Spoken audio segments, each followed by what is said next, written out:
Ok, donc je présente rapidement, je m'appelle Loïc Joly, j'ai participé à ces meet-ups depuis quasiment je crois tout premier. J'ai présenté très souvent, ce qui revient à ce que disait Lilian, c'est que ce serait bien qu'il y ait d'autres personnes qui lèvent la main et tout, si vous en avez marre de m'entendre, c'est le seul moyen de me chasser. Donc n'hésitez surtout pas. Je travaille pour une boîte qui s'appelle Sonar, qui fait un outil d'analyse statique de code pour plein de langages, dont C++, et donc moi je m'occupe de l'analyse de code C++. Et je vous invite à essayer nos outils. Si vous les déployez bien, il y a certaines versions qui sont gratuites d'utilisation, que ce soit pour essayer, que ce soit dans la vie de tous les jours, enfin pour une utilisation de production.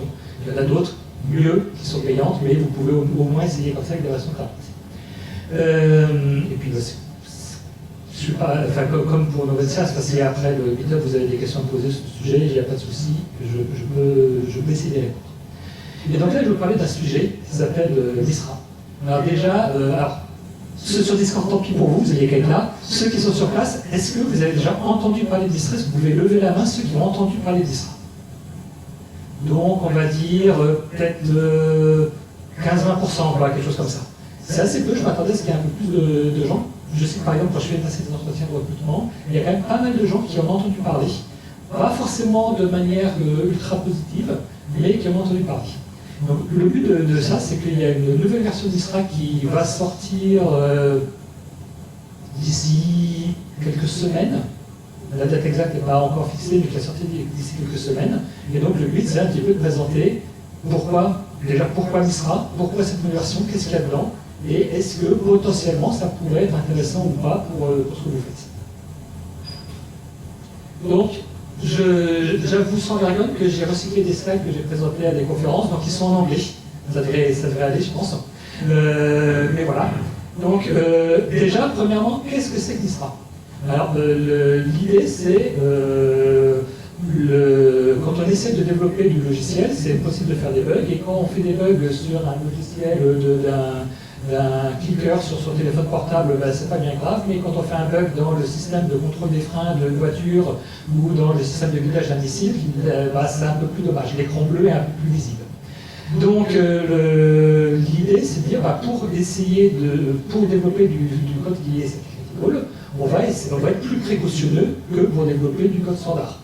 Et donc, il y a des gens qui ont dit, on va essayer de mettre en place des guidelines pour restreindre le C++ un sous-ensemble qui est plus sûr à utiliser et qui permet quand même d'écrire des programmes qui ont du sens, mais qui évite la plupart des problèmes. À la base, la question que se posaient les gens, c'est l'ISRA est originaire des industries automobiles, et à la base, la question que se posaient tout bêtement les gens, c'était est-ce qu'on peut utiliser ces langages-là pour développer d'embarquer dans les voitures?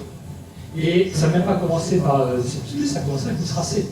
Parce que ça prêche vachement au niveau pour les gens qui font de l'automobile. Eux, il y a un compilateur qui transforme du code qu'on comprend, du code qu'on ne voit pas, et on n'est même pas sûr que la transformation est correcte. Donc, si jamais il y a une voiture qui crache, est-ce que c'est parce qu'on a mal écrit le code? Est-ce que c'est parce que le compilateur l'a mal traduit? Enfin, il y a tout un tas de problématiques qui se posent. Et donc ça a commencé par l'ISRA C, et ensuite ça a évolué. Quand les développeurs se disent, écrire du C, ça va bien quand on veut faire un ABS qui tient en 20 minutes de code, mais quand on veut faire une voiture intelligente, c'est un petit peu difficile d'écrire ça en C. Donc c'était avant la voiture intelligente quand même, mais les gens qui se disent, maintenant on voudrait écrire du C++ pour de l'automobile, et donc qu'est-ce qu'on fait? Est-ce qu'il y a des bonnes pratiques à suivre pour essayer d'écrire du code qui contienne moins de bugs que la moyenne? Pas de bugs, c'est pas, mais moins de bugs que la moyenne. Et donc c'est vraiment l'industrie automobile, les gens de l'industrie automobile qui se sont réunis, qui ont formé un consortium pour établir des règles. Et ces règles-là sont très présentes dans l'industrie automobile dans le sens où il y a des chances que si vous travaillez pour un fournisseur d'un constructeur automobile, vous soyez obligé de suivre les règles d'ISRA. Ça fait partie du contrat, c'est si vous voulez avoir un de vos produits qui est embarqué, vous devez prouver que votre code est certifié d'ISRA. Alors, il y a quelques constructeurs automobiles qui n'utilisent pas l'ISRA. Je crois qu'il y a Tesla, par exemple, qui n'utilise pas l'ISRA parce que c'est un constructeur qui a commencé dans le monde de l'informatique et puis qui ensuite a fait l'automobile. Mais tous les constructeurs qui ont commencé dans l'automobile et qui ont dû introduire de l'informatique dedans ont du ISRA chez eux. il y a un autre point qui est que comme c'est un ensemble de règles de codage qui a été écrit, qui a été publié, qui a été diffusé, qui est très présent dans le domaine de l'automobile, bah, il y a aussi pas mal de gens qui ne font pas d'automobile, qui font même pas du safety critical, mais qui se disent, bah, moi, aujourd'hui, mes programmes, ils ont trop de bugs en C++, j'aimerais écrire des programmes qui soient plus stables, j'essaie de me tourner vers des choses existantes, et il y a Mistra qui existe, donc je vais l'utiliser. Alors, on va voir que ce n'est pas forcément toujours opportun, parce qu'il y a des choses dans Mistra qui font sens que pour de l'embarquer. Mais il y a des choses qui sont des bonnes pratiques communes qui peuvent servir un petit peu à tout le monde. Et donc l'avantage de Mistra, c'est que c'était publié, c'était écrit, c'était diffusé, c'était stable. Il y a des outils qui permettent de tester si le code est compatible Mistra. Dès le début, Mistra a été pensé avec des outils derrière, c'est-à-dire que les règles sont définies de manière à ce que les outils soient capables de les vérifier. Et qu'en plus de ça, en théorie, deux outils différents qui vérifient Mistra sont censés trouver les mêmes problèmes au même endroit. C'est-à-dire que les règles sont définies de manière relativement précise. C'est pas juste du... Si vous connaissez, j'imagine, c'est les C++ Core Guidelines. Quand on lit ça, c'est des conseils qui sont très intéressants, mais qui ne sont pas précis. C'est plus de la philosophie. Alors que Mistra va décrire plus de la tête pattern, on ne veut pas. Et donc aujourd'hui, la version actuelle de Mistra, c'est Mistra 7+ 2008. Alors ça ne veut pas dire qu'il y a eu 2007 versions avant, non, ça veut dire que c'est la version qui a été écrite, qui a été publiée en 2008. Et vous êtes peut-être au courant que depuis 2008, le C++ a un petit peu évolué. Et donc, Mistra, pendant longtemps, n'a pas évolué. Et donc, c'était pas génial. Et c'est un petit peu l'origine, au fait, de mon application avec Mistra. Donc moi, je développe des règles de codage sur celui-ci avec des données statiques. Et forcément, Mistra étant très connu, très répandu, on m'a dit, vas-y, implémente des règles correspondant à Mistra. Ok, je vais les faire, je prends la première. Elle est bizarre cette règle. N'importe quoi. Bon, je la fais quand même, parce que vous le faire, vous le faire. Bon, je passe à la deuxième. Non mais, elle est le contraire de ce qu'il faut faire cette règle, c'est pas comme ça qu'on est censé développer en C++. Et j'avais un petit peu le sentiment là, et c'était vraiment très frustrant en fait pour moi d'écrire des règles de codage Mistra, parce qu'en gros j'étais en train de mettre dans le produit sur lequel je travaillais des bonnes pratiques qui en fait pour moi étaient des mauvaises pratiques. Soit elles n'étaient pas très intéressantes, soit elles allaient carrément à l'encontre de ce que j'estimais être des bonnes pratiques. Et c'était vraiment désagréable comme expérience, et puis à un moment j'ai appris que Mistra, le groupe Mistra recommençait à exister, et se réunissait à nouveau pour définir une nouvelle façon de Mistra. Et je me suis dit, plutôt que de râler de l'extérieur, si j'allais voir ce qui se passe dedans pour pouvoir râler de l'intérieur. Pour râler quand même, parce que voilà, c'est ce qui... Mais pour essayer de râler de l'intérieur. Et en faisant ça, j'ai découvert que, on va dire qu'il y avait des règles qui étaient juste pas bonnes parce qu'elles dataient de 2008. Et donc basées principalement sur le C++ 98. Donc forcément. Elle ne pouvait pas promouvoir l'utilisation de l'UNICPTR, par exemple. Voilà. Il y avait des règles qui n'étaient pas bonnes simplement parce qu'elles n'étaient pas bonnes. Parce qu'il y en a quelques-unes où c'était des gens... Le comité Mistra qui avait fait Mistra C++ 2008 était en grosse partie composé de développeurs C, qui avaient un petit peu basculé vers du C++, mais pas trop. Et donc tout ce qui était un peu trop nouveau en C++ et qu'on ne connaissait pas, oula, c'est nouveau, donc c'est dangereux, donc on interdit. Il y avait un petit peu cette philosophie-là par endroit. Il y avait assez peu de du C++ dans le comité Mistra. Et le troisième point, c'est il y avait des règles, tout simplement, je n'avais pas compris la règle. Je n'avais pas compris la philosophie qu'il y avait derrière. Et je reviens dessus parce que pour moi, c'est un point important si jamais vous devez travailler avec Mistra. C'est au-delà de la règle, c'est pourquoi la philosophie qu'il y a derrière. Et donc, je suis allé dans ce groupe-là. Ils m'ont accepté les bras ouverts. Et il y a eu aussi un changement de composition du groupe. C'est-à-dire qu'aujourd'hui, le groupe Mistra, c'est composé en grosse partie de gens qui connaissent bien C++. Il y a plusieurs membres du comité qui font partie du groupe Mistra, qui ont un peu eu la même réaction que moi, qui est de dire, si on a envie que Mistra soit quelque chose qu'on puisse recommander en notre âme et conscience aux gens, autant participer de façon à pouvoir le faire évoluer dans la direction qui nous semble bonne. Donc, je vais faire ici un petit historique de Mistra, rapide. C'est pour montrer un petit peu d'où ça vient. Donc, je vous ai dit, ça a commencé par Mistra C. Et alors les flèches, ça veut dire que c'est inspiré, c'est-à-dire qu'en fait, quand Mistra C++ a commencé, ils se sont dit, on va regarder tous les règles de Mistra C, et on va regarder si elles s'appliquent aussi, et ensuite on va réfléchir s'il y a des règles supplémentaires. Il y a un certain nombre de règles du C qui s'appliquent au C++, genre toutes les règles autour du préprocesseur. Il y a peu de différence entre Mistra C et Mistra C++, c'est logique.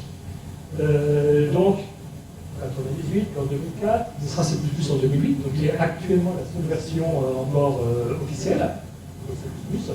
Il y a eu d'autres standards qui sont basés sur Mistra, par exemple il y a JSF qui est Joint Strike Fighter, un truc d'avion de chasse aux États-Unis, où ils sont un peu inspirés de Mistra C pour établir les règles de C++. Mistra C, lui, a continué à faire sur ses évolutions. D'ailleurs, mon slide n'est pas à jour parce qu'il y a maintenant un Mistra C 2023 qui est celui-là, plus un certain nombre d'addendums qui évolue un petit peu. Alors, le langage C évolue assez peu, Mistra C évolue aussi assez peu, mais il y a quand même des nouveautés dans Mistra C 2023 qui a été publié il y a 2-3 mois à peu près. Et puis, ce qui s'est passé, c'est que les gens qui faisaient du logiciel pour la voiture, ils en avaient marre de Mistra 2008 parce que ça leur empêchait de faire quoi que ce soit. Ça leur empêchait d'utiliser des pratiques modernes de codage. Et Mistra a mis longtemps à sortir de nouvelle version.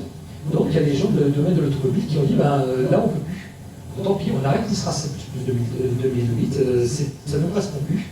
Et on va développer une autre série de guidelines de codage, enfin de règles de codage, qui va s'appeler Autosar. En fait, Autosar, c'est plus large que simplement des guidelines. Autosar, c'est un consortium automobile qui fournit des bibliothèques pour communiquer entre différents systèmes dans une voiture. Sauf que pour écrire leur bibliothèque, ils voulaient l'écrire en C++ plus moderne, C++ 14 à la base, et du coup, Mistra C++ 8 n'était absolument pas adapté. Ils ont donc réécrit toute une série de règles de codage pour dire, voilà, maintenant, on a nos règles Autosar, on les suit nous-mêmes quand on fournit ces bibliothèques pour l'automobile, mais on invite aussi les gens qui développent pour des composants avec ces bibliothèques à les suivre, et plutôt que d'être certifié Mistra, d'être certifié Autosar. Donc ça c'était très bien. Quand Mistra C++ a recommencé à exister, il y avait cet Autosar qui existait, on s'est dit on va s'inspirer de ça. Et d'ailleurs il y a un certain nombre de membres du comité Mistra C++ qui sont des gens qui ont établi les règles côté Autosar. Et Autosar a dit, d'ailleurs nous ça ne nous interdit pas de faire des règles, c'est pas notre domaine c'est avant tout de faire des bibliothèques. Donc Autosar, si vous avez entendu parler, c'est censé, en tant que règle de codage, c'est censé mourir et être remplacé par le Mistra C++. Et puis pour le Mistra C++, donc maintenant on peut dire 2023 parce que c'est sûr qu'il va être publié en 2023, c'est pas encore 100% sûr où j'avais fait le slide, on s'inspirait de l'ancien Mistra C++, on s'inspirait des modifications d'Autosar, on s'inspirait des C++ Core Guidelines, on s'inspirait des évolutions qu'il y avait dans Mistra C au fil du temps, on a tout mélangé et on est prêt à sortir la version Mistra C++ 2023. Et il y a eu aussi des collaborations qui sont mises en place entre le consortium Mistra et le groupe ISO, parce qu'il y a des gens chez ISO qui commencent à dire qu'ils voudraient ils voudraient définir quels sont les dangers en termes de sécurité, sécurité au sens security plus qu'au sens safety, sauf qu'il y a quand même beaucoup de points communs entre les deux, et donc Mistra qui lui se focus sur l'aspect safety, il y a des gens d'Istra qui vont discuter avec les gens de l'ISO qui s'occupent de security pour essayer de dire voilà les problèmes qu'on trouve au langage et comment est-ce que nous on propose de les corriger ou les éviter. Donc, voilà ça je vais. Hop. C'est quoi la manière dont les règles de Mistra sont établies? Le premier point, c'est que le but de Mistra, c'est d'avoir des règles de codage pour le code safety critical. Donc Mistra ne va pas définir ce qui n'est pas safety critical. Mistra ne va pas vous dire il faut utiliser 4 espaces ou une tabulation. C'est hors scope de Mistra. Il y a quelques règles dans l'ancien Mistra qui étaient un peu du style, qui n'avaient pas vraiment de justification, parce que malgré tout, une des contraintes pour avoir du code qui est sûr, c'est d'avoir du code qui est lisible. Donc, il y a quelques règles qui sont un peu limites parce qu'elles jouent sur du style un petit peu, sur la lisibilité. Mais vraiment, le focus principal de Mistra, c'est la sécurité. Et donc, ça veut dire aussi que Mistra ne fait pas tout. Vous pouvez avoir un code qui est 100% compatible Mistra, mais qui reste mal écrit, qui reste lent, qui est moche. Voilà. L'idée de Mistra, c'est d'essayer de s'assurer que le code fait bien ce qu'on croit qu'il fait. C'est ce qui est la base de la sécurité. L'autre point, c'est que Misra ne veut pas être prescriptif. Le but de Misra, c'est de dire ça, vous ne devez pas le faire. Mais Misra se retient de dire qu'est-ce qu'on doit faire à la place. Pourquoi? Parce que c'est difficile de dire ce qu'on doit faire à la place, parce que ça peut dépendre du contexte, parce que ça pourrait être dangereux. Imaginez que des gens d'Isra disent ah, il faut faire ça, et puis que les gens fassent ça, peut-être pas très bien, mais ils suivent la règle, ils suivent. On a fait ça, et le code fait qu'il y a des morts. Moi, j'ai pas envie qu'il y ait la fille qui frappe à ma porte en me disant ah, vous avez défini des règles qui sont pas bonnes. On dit juste faites pas ça, c'est dangereux. On dit pas faites ça, c'est pas dangereux, parce que dire que quelque chose n'est pas dangereux, c'est dangereux de dire que quelque chose n'est pas dangereux. Donc, c'est vraiment plutôt orienté sur ce type de pattern n'est pas bon, évitez-le. Et un des points, évidemment, si on veut du code embarqué safety critical, c'est que si le code contient de the defined behavior, bah, c'est pas bon, forcément. Et du coup, Misra est prêt à aller assez loin pour éviter ça. C'est-à-dire que s'il y a moyen de restreindre le développeur dans ce qu'il peut faire, mais qu'en contrepartie de sa restriction, on enlève un type de defined behavior, Misra ne va pas hésiter à dire on vous interdit de faire ça, même si dans 90% des cas, il n'y a pas de souci. Parce que Misra va dire voilà, si vous restreignez, si vous prenez un sous-ensemble du C++ qui est défini de telle manière, le nombre de defined behavior va être plus faible, votre code sera plus sûr. Quitte à ce que le code il soit un petit peu moins agréable à écrire pour le développeur. Évidemment, on essaie de trouver un équilibre qui ne soit pas non plus complètement ridicule. Pour information, à une époque, un des membres de l'ancien Misra C++, mais qui n'était plus dans la nouvelle version, il disait par exemple qu'il y avait des risques de confusion entre si on avait deux variables qui portaient le même nom dans des scopes différents. Et donc il disait chaque variable doit avoir un nom unique. Mais pas un nom unique dans chaque fonction ou dans chaque fichier, non. Chaque variable doit avoir un nom unique sur l'ensemble de tout le programme. Pour ça, on n'a pas cette règle. Je vous rassure. Surtout qu'en plus, ça conduisait à un truc complètement logique qui est que les gens définissaient variable 1227, variable 1228, variable 1229, donc le code il n'était pas plus sûr, il était incompréhensible. Autre point, qui est un point qui peut être un peu gênant si on utilise Misra dans des contextes non safety critical, c'est la notion que pour le code safety critical, il vaut mieux être explicite que d'être concis. Et donc, on va parfois avoir tendance à dire mettez des trucs en plus, évitez les défauts, même si les défauts sont bons, même si les défauts simplifient les choses. Alors, encore une fois, il y a des cas où, en gros, c'est si le défaut est évident, que c'est quelque chose sur lequel les gens en général ne se trompent pas, et que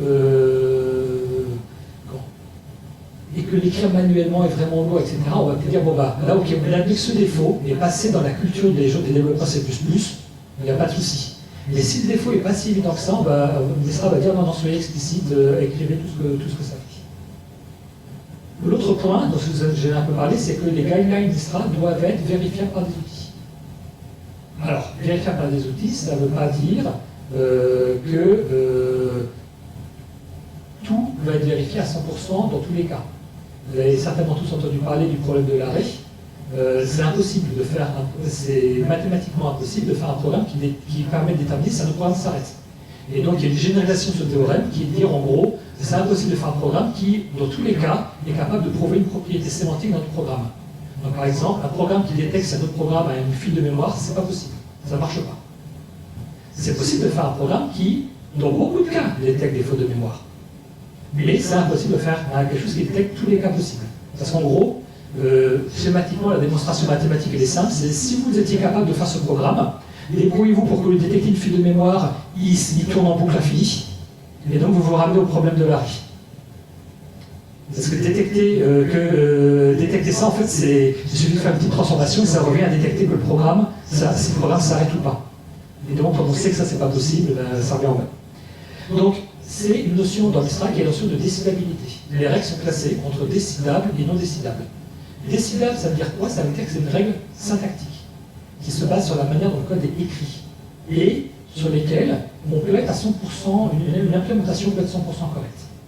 Par exemple, je lui dis, qu'est-ce qu'il y a dans un if, mettez des accolades. Ça, on peut écrire l'allié, dans MISRA, et bon, elle est décidable, il n'y a pas d'hésitation, il peut écrire un programme qui, dans 100% des cas, va valider ça.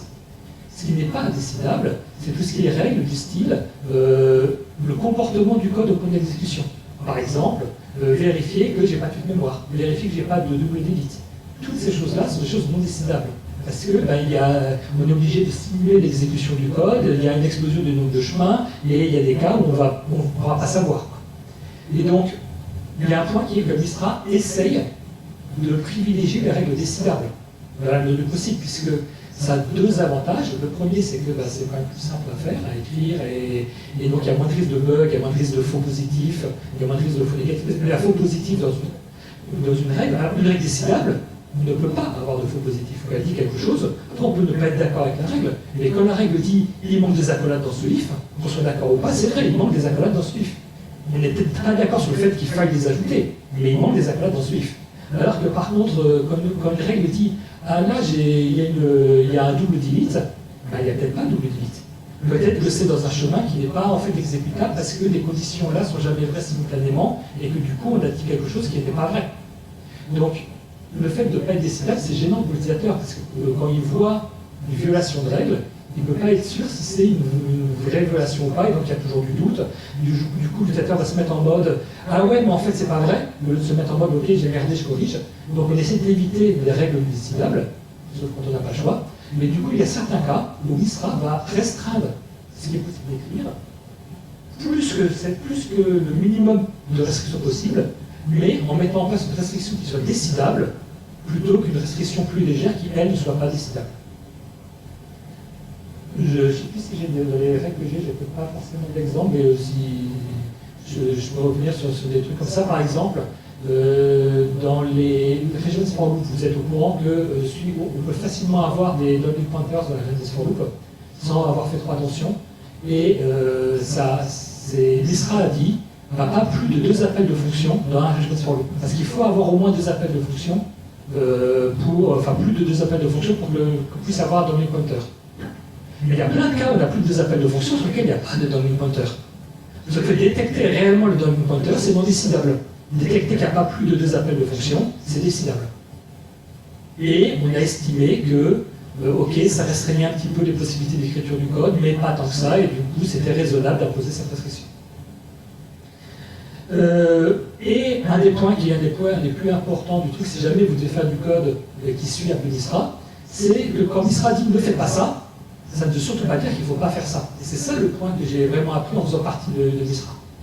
Ça ne veut pas dire de ne pas faire ça. Ça veut dire que si vous faites ça, vous êtes en train de faire quelque chose de suspect. Vous êtes en train de faire quelque chose de pas standard. Et ça ne veut pas dire que vous n'avez pas le droit de le faire. Ça veut dire que vous avez le droit de le faire, mais vous devez faire attention quand vous le faites. Et ça veut dire quoi, faire attention quand on le fait? Les règles sont classées en plusieurs catégories. Il y a mandatory, required, advisory. La majorité des règles sont required. Une règle required, si vous ne suivez pas la règle required, vous devez écrire un document qui va indiquer pourquoi vous n'avez pas suivi, qui va indiquer, voilà, la règle était là pour telle et telle raison. J'ai vérifié que dans mon cas, ces raisons-là ne s'appliquent pas, que ça pourrait conduire à une defined behavior, mais dans mon cas, il n'y a pas la defined behavior. J'enregistre cette information-là.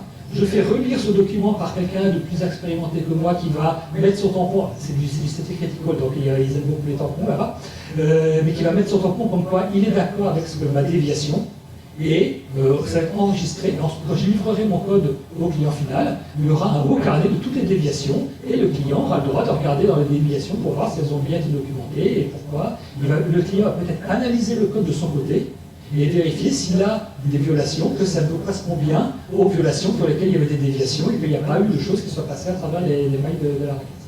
Mais il sera reconnu complètement que le but n'est pas d'être 100% conforme. Le but, c'est d'être conforme par défaut et à certains endroits de dire non, là j'ai besoin. Règle toute bête. Il y a une règle MISRA qui est ne faites pas d'allocation dynamique de mémoire.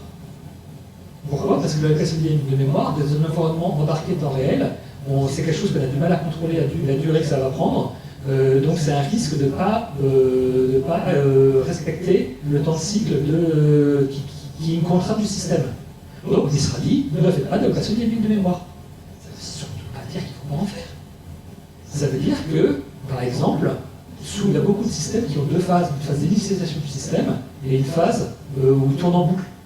Ben, ça veut peut-être dire les allocations dynamiques de mémoire, faites-la dans la phase d'initialisation du système.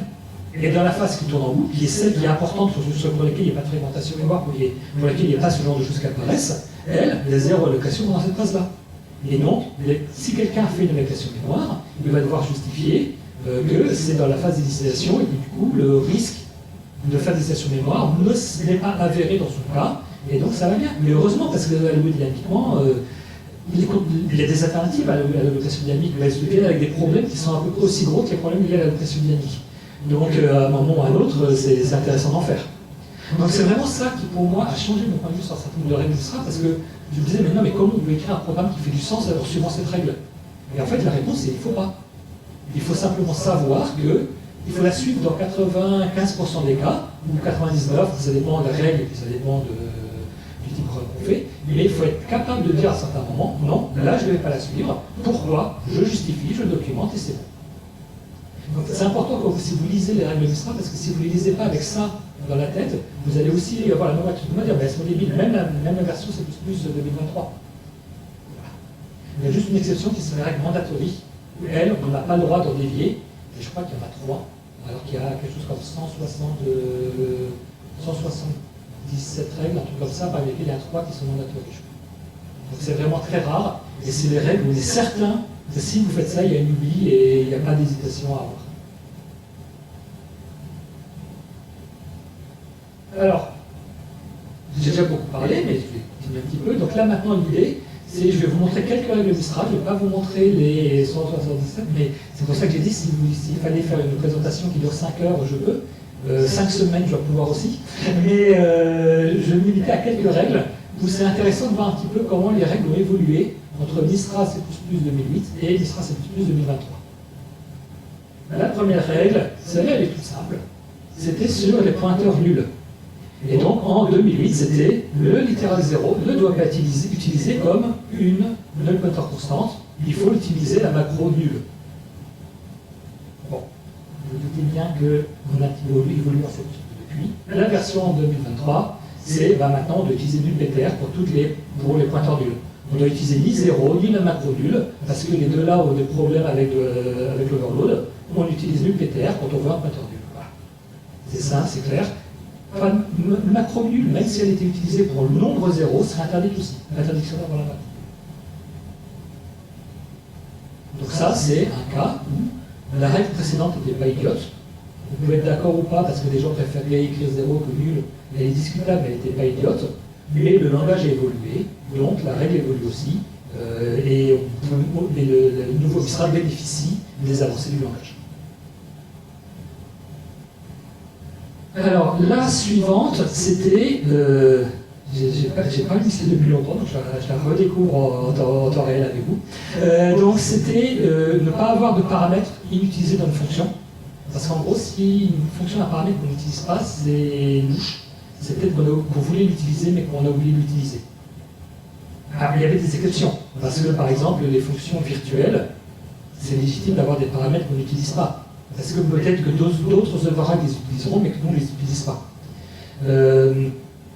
Il y avait un truc qui était dit, aussi dans la version 2008, qui était si c'est une fonction qui est utilisée comme un callback, ben, c'est un peu le même principe qu'une fonction virtuelle, donc c'est pas grave dans ce cas-là. Sauf que c'est quoi une fonction qui est utilisée comme callback, c'était pas trop défini. Donc il y avait un petit peu un flou.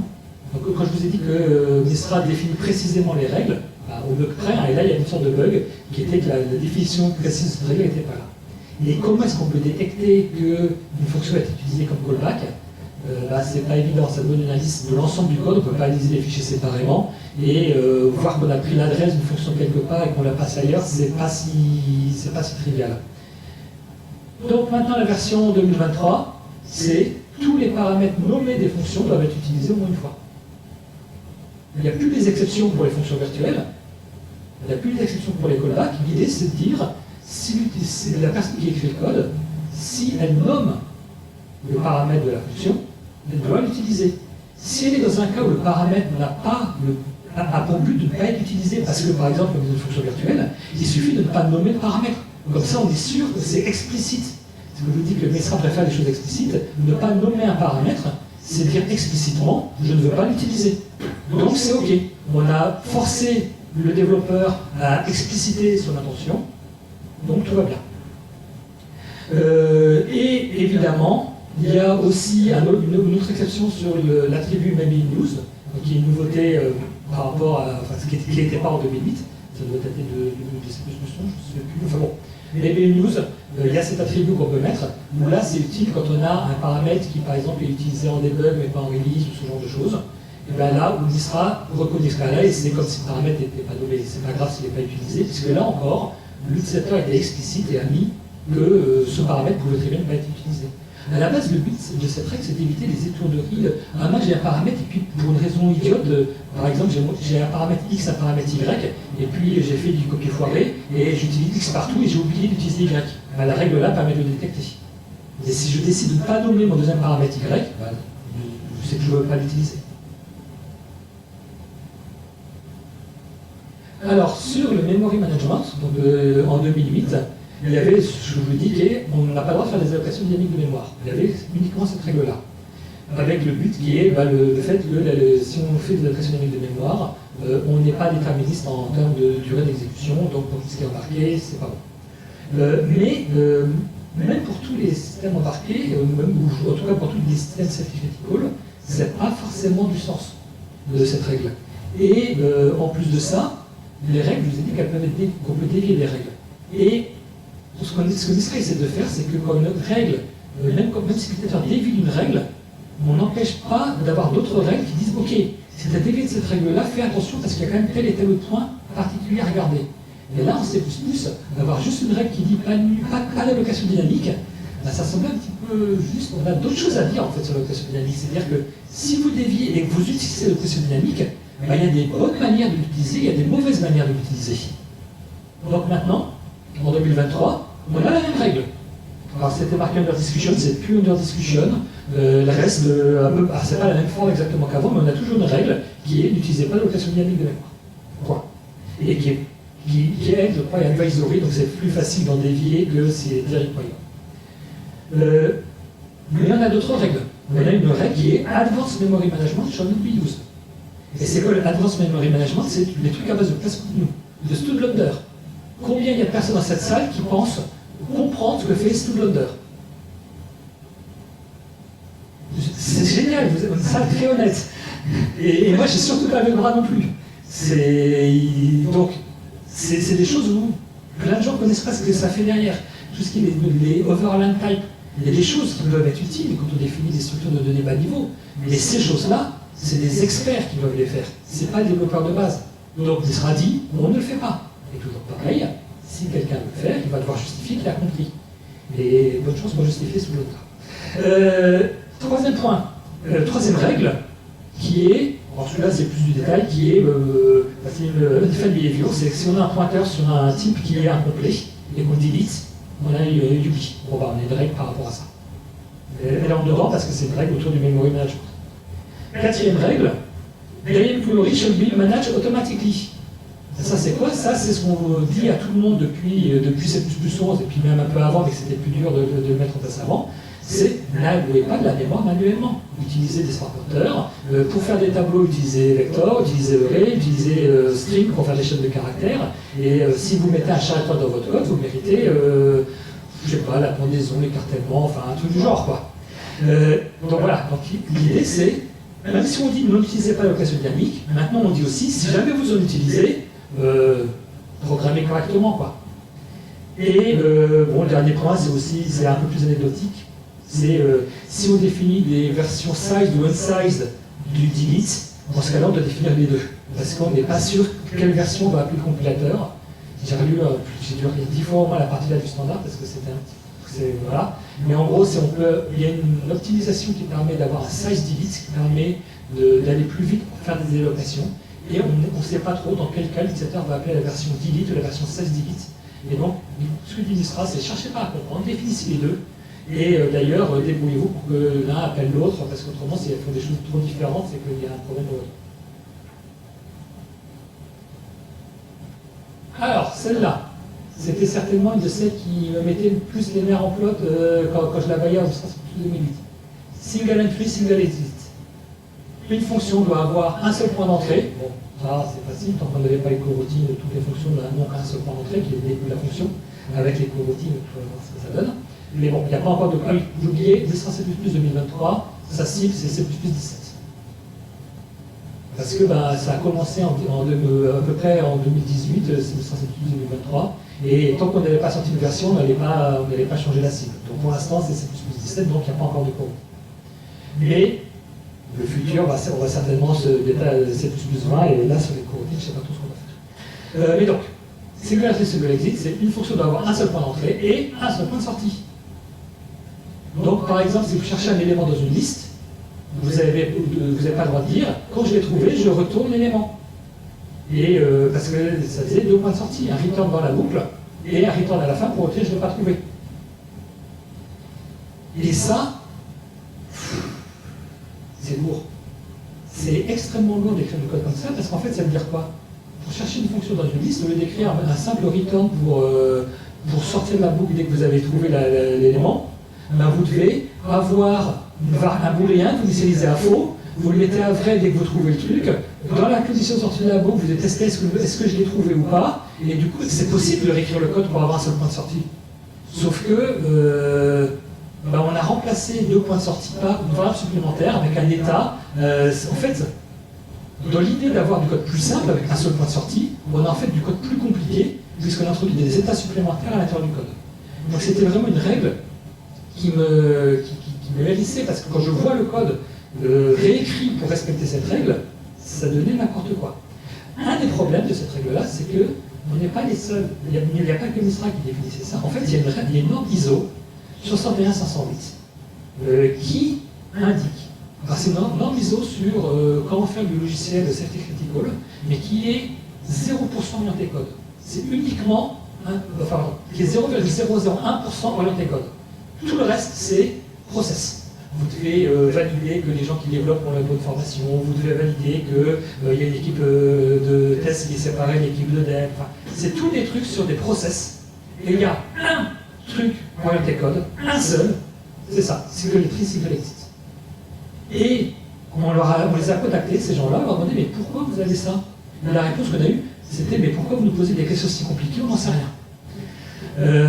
Parce que c'est une norme qui n'est pas faite par des développeurs, c'est une norme qui est faite par des gens qui sont très orientés process de développement, mais qui ne sont pas des développeurs. Et quand on a commencé à titiller sur ouais, mais regardez, quand on doit écrire la boucle et tout, c'était c'est du code, on ne sait pas dire ça, nous.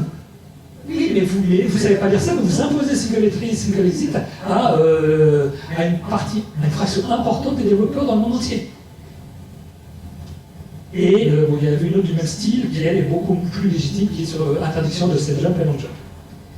Donc, single entry, single exit. On garde la partie sur set jump, long jump. Là-dessus, il n'y avait pas trop de problème. Mais sur les early return, on l'a viré. Et ça, je peux vous dire que ça a été un effort phénoménal de virer ça.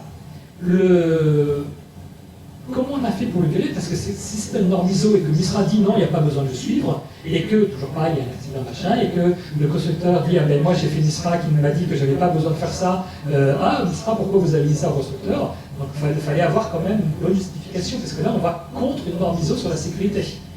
Donc c'était pas si simple.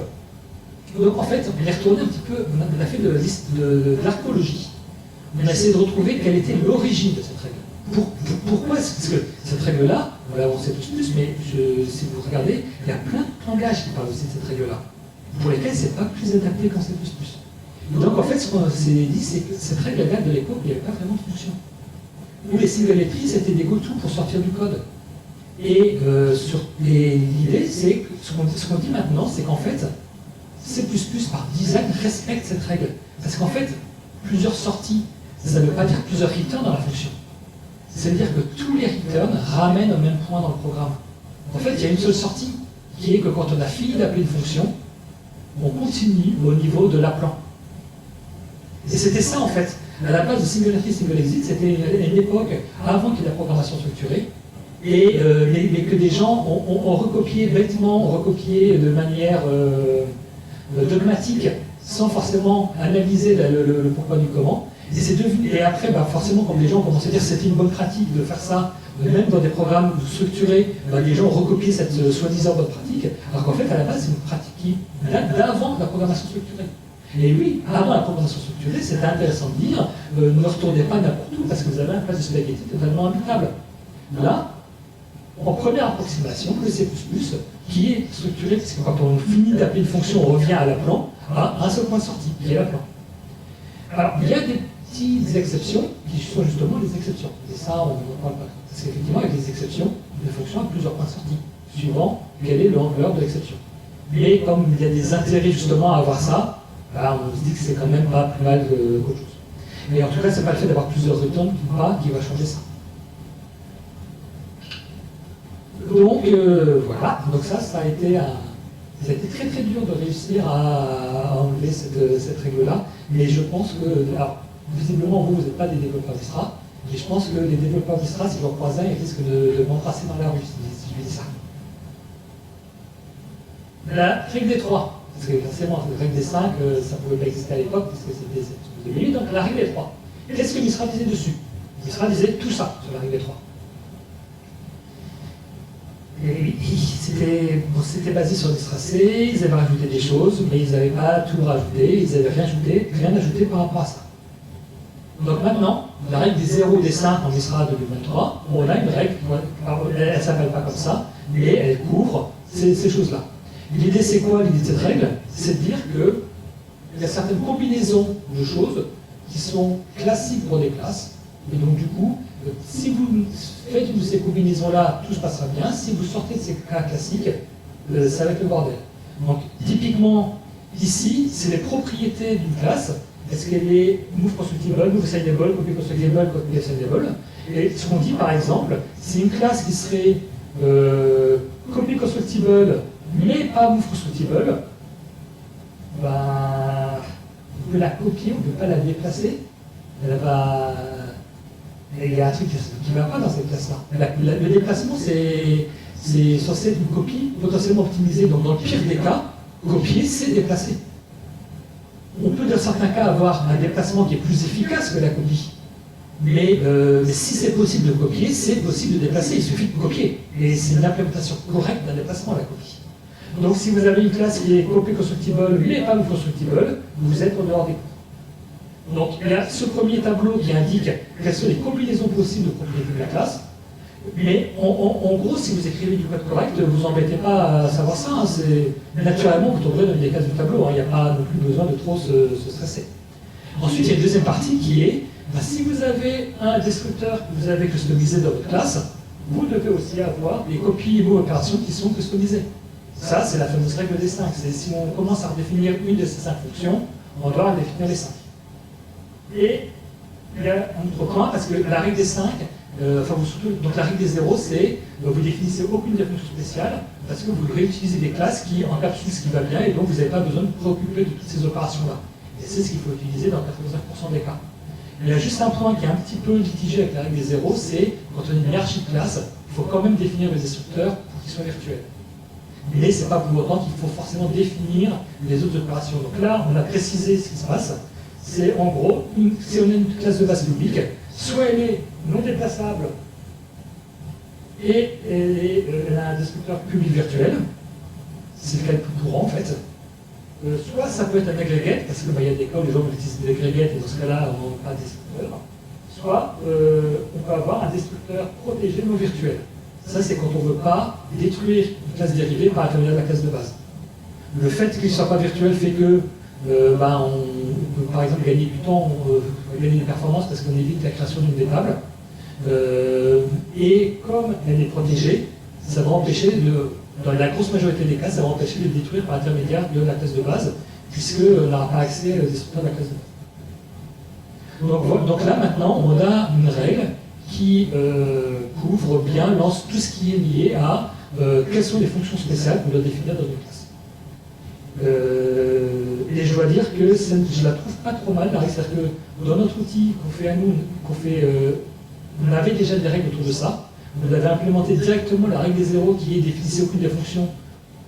Et donc dès qu'on a défini une, elle se déclenche, ou la règle des 5 qui est si vous en avez fini une mais pas les 5, il y a un problème. Vous avez défini 2 règles là-dessus, mais c'était pas terrible parce que il y avait la règle des 0 qui se déclenchait tout le temps, même si on avait la règle des 5, parce que on avait défini 5, donc on a défini plus que 0, donc il y avait un petit peu un conflit entre les règles et tout. Je pense que là, on a un bon compromis qui dit, voilà, quelles sont les classes qui se comportent de manière standard, classique, et si vous ne voulez pas ça, il va falloir justifier pourquoi.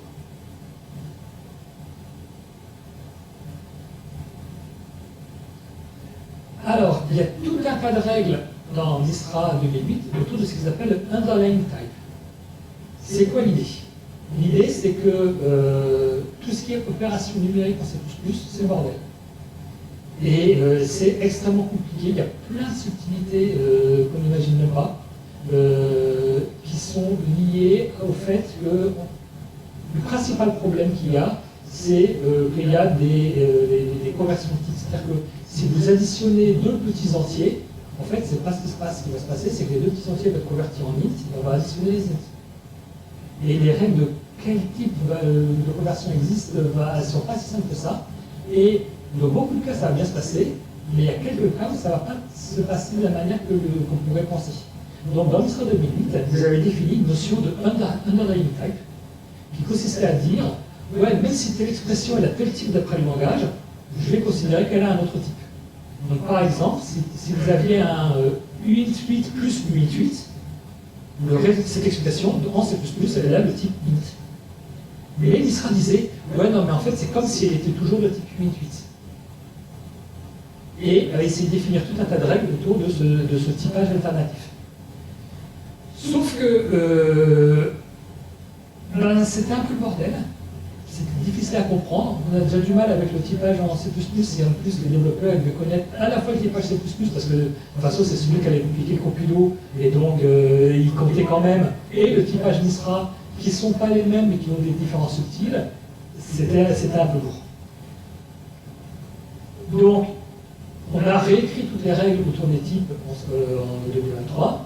L'idée, c'est, qu'est-ce qui est gênant, c'est quand il y a des promotions pour faire des opérations, surtout quand la promotion change le signe. On connaît des units qui, quand on les additionne, deviennent des entiers signés. C'est là où ensuite ça peut conduire à des trucs bizarres. Et donc, l'idée, c'est, alors, on est plus restrictif qu'avant, mais avec des règles plus simples. En gros, c'est, dès qu'il y a une opération où il y a une promotion intégrale qui change le type ou la catégorie, je ne vais pas entrer trop sur les catégories, mais des opérandes, on a une violation. Donc ça veut dire quoi? Ça veut dire, utilisateur, si tu fais uint plus uint, ton code n'est pas valide NISRA. Tu as 2 possibilités. Soit tu convertis le résultat en... Tu as des castes pour expliciter. Encore une fois, on n'empêche pas l'utilisateur de faire des choses, mais essaie de les pousser plus explicites. Si vous voulez vraiment avoir un int, quand il faisait du uint plus uint, eh ben, il caste ces uint en int avant de faire l'opération. Et là, il n'y a plus de problème. Si vous voulez vraiment faire une opération entre uint, je ne sais plus s'il peut caster le résultat et exclure le nom, je ne sais plus. Ça, c'est une opération, je ne sais plus comment il fait, il faudrait que j'envoie la version finale de la parce que c'est un des problèmes, c'est qu'à force de faire 50 versions, ça fait depuis 2018 que je suis dans le comité d'Extra et il n'est pas encore sorti. Donc j'en ai vu des versions des règles, forcément quand on désigne par comité, quand on désigne sur ordre de règles par comité, c'est beaucoup plus long que quand on est tout seul, mais le résultat est meilleur aussi.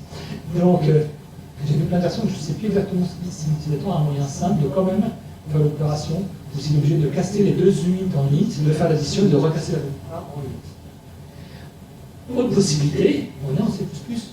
Donc il faut arrêter d'utiliser des units ou des trucs comme ça. Si on a besoin de faire des opérations mathématiques avec des petits nombres, rien n'empêche de définir notre classe de petits nombres, avec ces opérations mathématiques, avec probablement des unités associées pour s'assurer qu'on fasse des opérations qui aient les bonnes dimensions. Parce qu'on est en train de parler quand même de faire avant tout de l'embarquer. Et donc dans l'embarquer, on ne manipule pas des trucs abstraits, on manipule des vitesses, des distances, des temps. Donc de toute façon, il ne faut pas utiliser des entiers la plupart du temps. Les bonnes pratiques, alors NISRA ne va pas dire que c'est la bonne pratique, parce que je dis que NISRA n'est pas prescriptif. Mais la bonne pratique, c'est d'utiliser des bibliothèques pour donner des dimensions types, pour éviter d'additionner des durées et des distances. Et tant qu'à faire, ces bibliothèques-là, on peut définir ce qui se passe sur les petits nombres. On peut faire que ces bibliothèques vérifient s'il y a du wrapping. Que quand on additionne nos 2 units, on ne boucle pas. Parce que ça, il y a une chance. Enfin, à part si c'est pour calculer des haches, si vous faites une somme de 2 unités et que vous êtes au-dessus de 256 et que vous frappez, il y a des chances que ça ne soit pas bon. Je rappelle que c'est à la base une sorte de wrapping qui a fait exploser le premier Ariane 5. Voilà, donc on a un langage qui est suffisamment riche pour éviter les types de base. Et si je devais développer du code dans une voiture, les premières choses que je fais, ce serait de définir une bibliothèque de dimension, une bibliothèque de nombre, et j'utiliserai ça partout. Et du coup, toutes les règles d'Isra autotype deviennent totalement inutiles, et c'est génial. Comme ça, on n'a pas besoin de les connaître. Bon, après, il y a des règles sur les assignments, c'est-à-dire qu'on évite. Un des gros problèmes qu'on a, c'est que sur l'overload resolution, vu qu'on a du mal à savoir quel type résultat d'une expression, imaginez que vous avez une fonction qui prend un argument en entier et qui est overloadée avec la même fonction qui prend un argument à unit. Et vous faites f de unit 8 plus unit 8. Combien de développeurs vont savoir que c'est la première qui est appelée et pas la deuxième? Est-ce que, alors vous, j'ai aucun doute que vous le saurez, mais est-ce que vous êtes certain que tous vos collègues le sauront? Donc là, typiquement, parmi les règles, sur les assignments, une notion élargie de assignment, c'est le légal, c'est l'initialisation ou c'est le passage d'argument. Parce que dans tous les cas, on assigne une valeur à une autre. Et là, typiquement, pour l'assignment dans un passage de fonction, on interdit, s'il y a une conversion implicite qui a lieu à ce moment-là, c'est pas bon. Donc, voilà, on évite du coup ce genre de problématique. Et puis, le dernier point, c'est que si vous ne faites pas de calcul avec des petits types, en général, ça se passe bien. Après, quand on fait d'embarquer, les petits types, on aime bien, parce que des fois, on est contraint en mémoire, on a envie d'utiliser des types petits, ou alors on va communiquer avec une carte d'acquisition qui, elle, est en 16 bits ou en 8 bits, et donc on va vouloir utiliser le même type. Mais toujours pareil, wrapper ça dans des types qui font du sens, et ça se passera bien. Voilà, c'était un petit peu ma présentation que j'avais faite à une conférence. Et le but ici de cette présentation, peut-être c'est un petit peu la même chose, mais c'était aussi d'aller un petit peu plus loin, qui était essayer de réfléchir, finalement, est-ce que l'ISRA peut vous intéresser? Et quand je regarde les règles qu'on a développées dans l'ISRA, j'ai envie de dire qu'il y a peut-être 80, alors j'ai pas encore les chiffres exacts, mais 80-90% des règles qui sont en fait des règles de bon C++, qui ne sont pas spécifiques à l'embarquer. Alors, il y a peut-être certaines règles qui sont des règles de bon C++, mais qui sont un petit peu psychorigides dans la manière dont elles s'appliquent. Mais, en fait, quand on parle de règles, pour moi, il y a deux notions. Il y a le problème que la règle essaie d'éviter, et il y a la manière limitée dont la règle va détecter ce problème. Et il y a peut-être des cas où la manière dont l'ISRA décrit cette manière limitée d'éviter la règle est un peu trop stricte et empêche d'écrire du bon code. Mais malgré tout, mon ressenti aujourd'hui, c'est que, à part quelques règles spécifiques, comme par exemple celle sur pas d'allocation dynamique, la plupart des règles d'ISRA ont du sens pour n'importe quel programme. La règle des 5, quelles sont les fonctions membres qu'il faut définir pour avoir quelque chose de cohérent, et pas avoir une classe qui a un comportement bizarre où elle puisse être copiable et pas déplaçable, c'est quelque chose qui s'applique à n'importe quel logiciel. C'est pas spécifique à l'embarquer. Donc, mon point de vue, c'est de dire, si jamais... L'avantage des règles d'ISRA par rapport à des règles que vous pourriez définir localement, c'est que les gens sont déjà fondus quelques neurones pour les définir. Donc, si vous avez l'occasion, si dans votre environnement, des gens disent « Ah, il y a quand même beaucoup de bugs, est-ce qu'on ne pourrait pas essayer d'éviter ça ?» venir à dire « Écoutez, il y a ces règles-là qui existent, on peut s'en inspirer pour voir qu'est-ce qui pourrait nous correspondre et éviter d'avoir du code de mauvaise qualité dans notre environnement. Pourquoi pas? L'autre avantage, c'est que l'ISRA, quand c'est quelque chose de connu et que dans l'automobile, ils ont quand même des sous, il y a des outils qui vérifient les règles d'ISRA. Donc, ça permet aussi de choisir des outils. Alors, il y en a des très bons, évidemment, mais non plus, il n'y a pas de faire de la pub. Pas que, j'ai envie de manger à la fin du mois quand même, mais l'idée, c'est qu'il y a d'autres outils aussi. Alors, certains outils vont peut-être être psychorigides, d'autres vont être plus souples. À vous de choisir celui qui vous correspond, mais l'avantage, c'est qu'une règle qui est une liste de cases à cocher dans des consignes de code review, c'est bien, mais c'est lourd. Une règle qui peut être appliquée par un outil, de façon à ce que quand on fait la code review manuelle, il y a déjà quelqu'un qui a supprimé tous les cas simples et qu'il n'y a plus que les cas intéressants à regarder, c'est encore mieux. Donc, autant Mistra c'est plus 2008, si vous me demandez est-ce que c'est intéressant d'utiliser, vous direz non, faut pas se faire du mal comme ça. Autant la nouvelle version de Mistra, après, je suis pas neutre, je suis pas impartial, mais j'ai l'impression quand même, et je suis quand même parce que j'ai des collègues qui m'ont dit ah, tiens, Mistra c'était pour. Mais là, ce que tu nous as fait, c'est quand même mieux, quoi. Donc, je pense, mon sentiment, c'est que ça peut être intéressant, même si vous ne faites pas d'automobile, même si vous ne faites pas d'embarqué, même si vous ne faites pas d'ICT critical.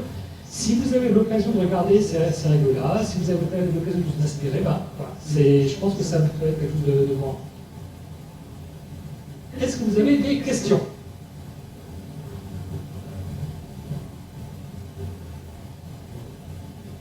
Alors, la CNAC-NISRA est très facilement accessible si on a de l'argent.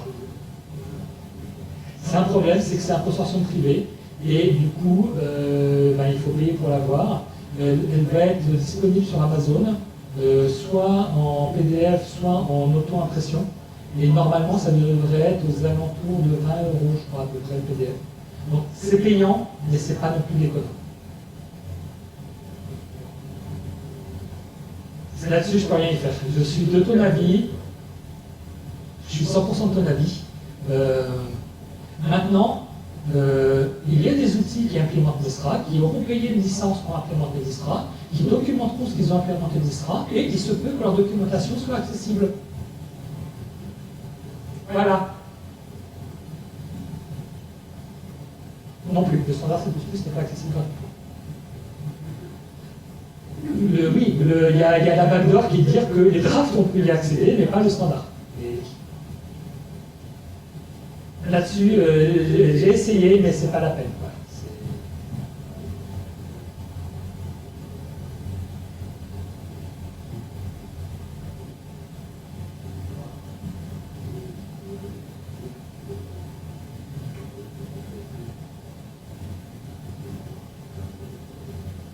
Alors, les outils ne sont pas faits par le consortium, ils sont faits par des... Enfin, tous les vendeurs sont indépendants. La plupart des outils participent à la norme, mais il y a des gens qui font les outils et qui ne participent pas du tout à Mistra. Maintenant, oui, je suis d'accord, moi j'aurais préféré un modèle où finalement, parce qu'il y a un peu de frais quand même autour de Mistra, il y a site web, il y a quelques frais autour, même si la plupart des frais c'est quand même les gens comme moi qui participent et qu'en fait ils ne sont pas payés du tout par Mistra pour participer et passer des... ça fait depuis 2018 que je passe plusieurs heures toutes les semaines, plus un jour complet toutes les 2 semaines sur le sujet. Donc il y a quand même un effort important et que Mistra n'a pas de budget. Mais il paye vaguement une partie de la salle de conférence quand on avait encore des conférences en physique avant le Covid. Il payait la salle de l'hôtel. Et il paye un site web qui est d'un modernisme et d'un design et tout ce qu'il faut. Voilà. Je suis d'accord, c'est dommage, mais encore une fois, il y a des outils qui vont permettre de les voir sans... Parce que l'outil aura payé le droit de diffuser la documentation. D'autres questions? Ouais.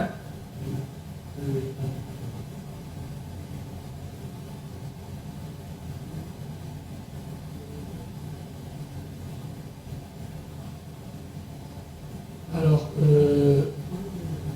je répète la question, c'est est-ce que c'est facile d'utiliser les outils de vérification de code sur des builds un peu grosses, un peu standards, un peu complexes, ou est-ce que c'est compliqué?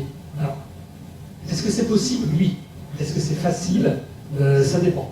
Ça dépend de la situation. À la base, le C++ étant C++, on a besoin d'avoir des informations sur la configuration de build pour pouvoir analyser correctement le code.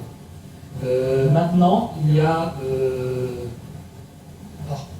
vu que Mistra s'adresse à l'embarqué, quand tu parles de config un peu bizarre, etc., si jamais c'est un compilon embarqué un peu spécial, il se peut qu'il y ait des outils qui le gèrent spécifiquement ce compilon-là, parce que justement, comme la cible de Mistra c'est l'embarqué, il y a de l'intérêt financier pour les outils de gérer les compilons un peu bizarres. Pour ce qui est du système de build, je ne peux pas dire ce que font les autres. Moi, ce qu'on fait nous, c'est qu'on a plusieurs façons de gérer ça. C'est soit on a une compilation database de Clang Et du coup, il y a plusieurs outils qui permettent de générer cette population database. Et là, on a toutes les infos dont on a besoin pour faire l'analyse. Soit on a ce qu'on appelle un build wrapper. C'est en fait un outil, quand on va lancer le build, on va écouter tout ce qui se passe sur la machine, on va détecter toutes les lignes de commande des compilos, et on va, à partir de ça, extraire les informations de configuration. Et on a depuis peu un nouveau truc qui ne marche pas encore dans tous nos outils, mais c'est une notion d'essayer de détecter, d'analyser du code sans configuration. On va essayer de recréer une configuration du néant. En regardant quels sont les includes qu'il y a dedans, il y a un include de ça, donc ça a peut-être besoin de telle bibliothèque, on va te la chercher, on va te la mettre. Ou tiens, tu as un define, tu as ces defines là qui existent, mais ils sont contradictoires, donc on va choisir une configuration hasard, mais qui va faire qu'il ne soit pas infaisable. Par exemple, si tu as un ifdef Linux et un ifdef Windows, on ne va pas définir les deux. On ne va pas en définir aucun, on va définir un des deux. Ce genre de choses. Ça donne une analyse qui sera de moins bonne qualité en termes de précision, mais qui par contre, elle, c'est du point clic. Et quelle que soit la config de build et tout, puisque là, il n'utilise plus le code source. Donc on permet l'utilisateur de choisir un compromis entre simplicité de mise en œuvre et précision du résultat. Vous avez une question online?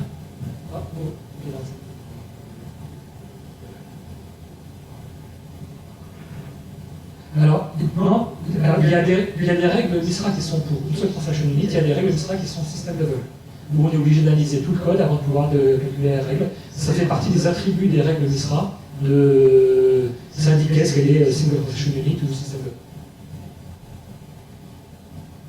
Oui.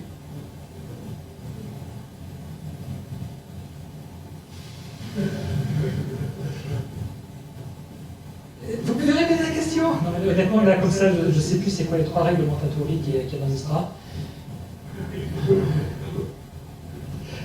Les 175 règles qui ne sont pas mandatory sont. Là, je ne sais plus, mais c'est vraiment des trucs où c'est. Par exemple, je crois qu'il y en a une qui est si on retourne l'adresse d'une variable locale d'une fonction. Là, il me semble que ça là est mandatory, parce que si on fait ça, ça ne peut pas bien se passer. C'est l'ordre.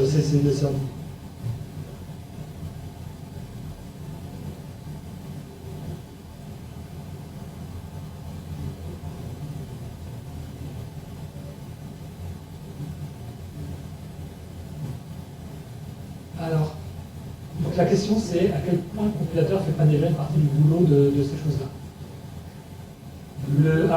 Le compilateur va avoir tendance à ne faire des choses que quand il est vraiment sûr qu'il y a un truc qui n'est pas bien. Alors que les règles là sont plutôt, tant qu'on n'est pas relativement confiant que ça se passe bien, on va dire que c'est pas bon.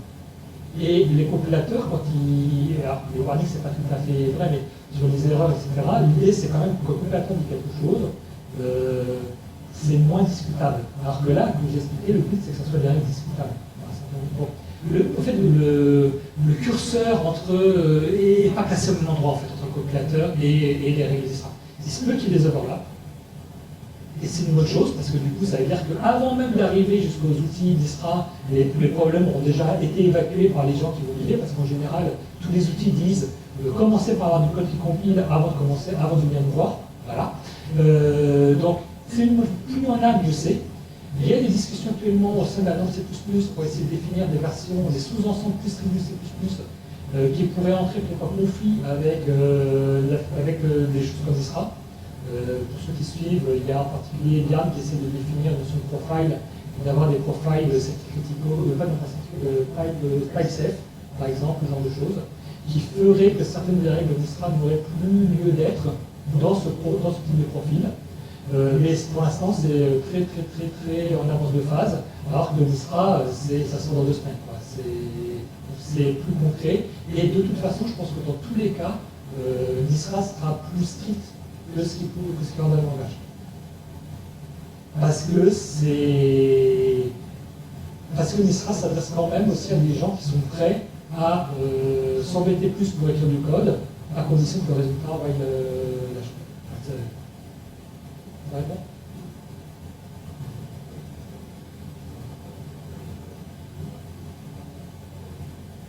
Alors, il il y a des règles de Mistra qui sont des outils comme Clank ID sur les accolades dans le livre, oui.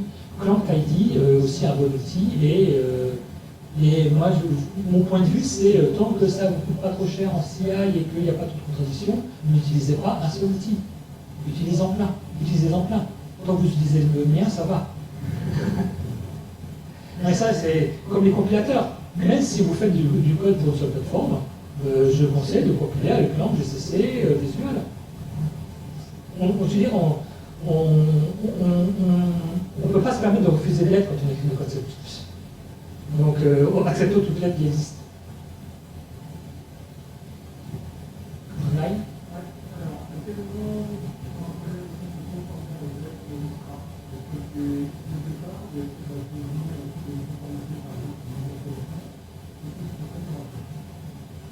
Alors, il y a deux approches.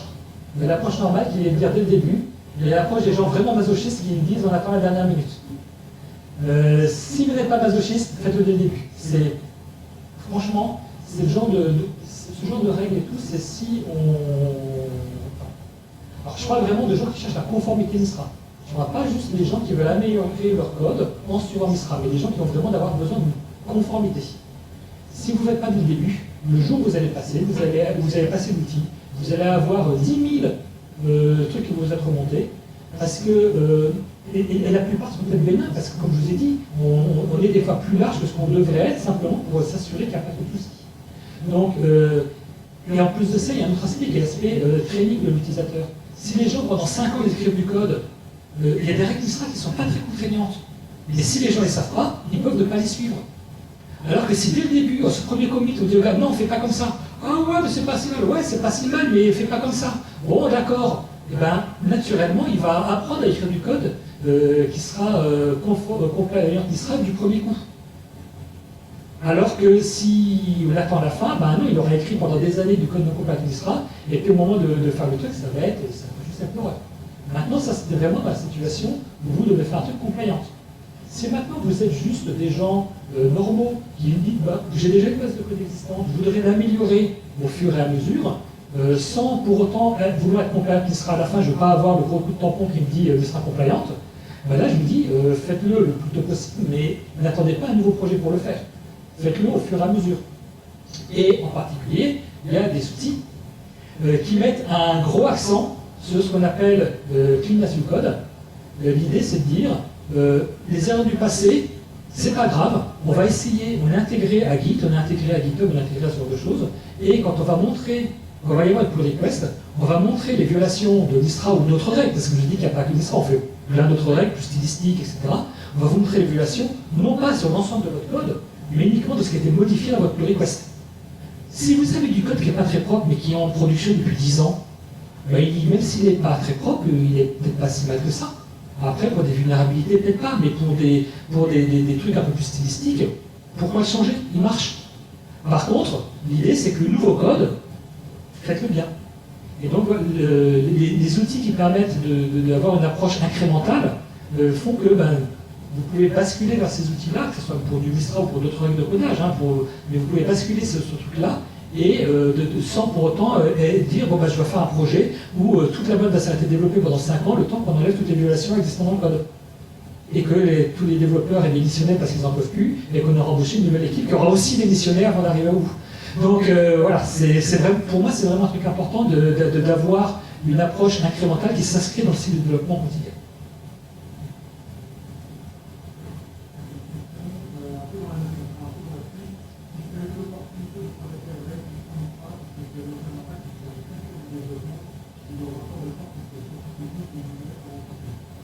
Alors, parce que celle-là mérite d'être posée. Donc, ça commence par si j'ai eu l'occasion de travailler dans des contextes avec et sans Mistra. Alors, spoiler, j'ai jamais fait de code Mistra moi-même. J'ai fait des outils par les Mistra, mais j'ai jamais fait de code Mistra. Est-ce que j'ai pu remarquer des différences dans les cultures d'entreprise, et en particulier entre rapport de force technique, management? Même si j'ai pas travaillé là-dedans, j'ai côtoyé des gens qui travaillaient avec ce truc-là. Tout n'est pas rose avec Mistra, je dois dire, c'est-à-dire qu'il y a des gens qui font du Mistra pour avoir du bon code, Il y a des gens qui font du Misra parce qu'ils n'ont pas le choix et qu'ils ont besoin de faire du Misra pour avoir le tampon pour pouvoir vendre à la fin. Et ces gens-là vont parfois avoir tendance à respecter la lettre des règles Misra, mais sans essayer de comprendre pourquoi est-ce que la règle existe et qu'est-ce qu'il y a derrière. Un truc tout bête, c'est il y a des règles sur comment faire une boucle fort qui ne soit pas trop compliquée. En gros, l'idée de Misra, c'est, on va dire Misra 2008, l'idée c'est de dire une boucle forte, si elle a un incrément constant et une fin qui est cible, ça va, mais si l'incrément n'est pas constant, il peut varier au cours de la boucle, ça peut être compliqué, donc là c'est une violation. Que font certaines personnes? Ils réécrivent bêtement tous les forts par des while. C'est facile, on peut même faire des outils automatiques qui remplacent les forts par des while. Il n'y a pas de règle de Misra sur le while, il y a une règle de Misra sur le for. Voilà, ils ont du code qui est beaucoup plus conforme. C'est un risque. C'est-à-dire que par rapport au rapport de force, il y avait cité entre les profils techniques et les profils managériaux, mais je pense qu'il y a un troisième type de profil qui intervient beaucoup dans ces environnements-là, c'est les profils QA.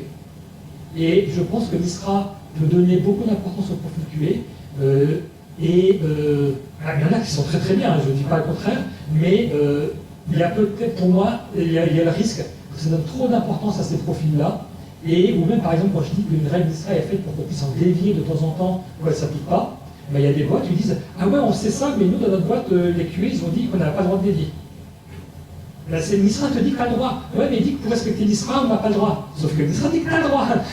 Mais voilà, donc il peut y avoir des mauvaises pratiques.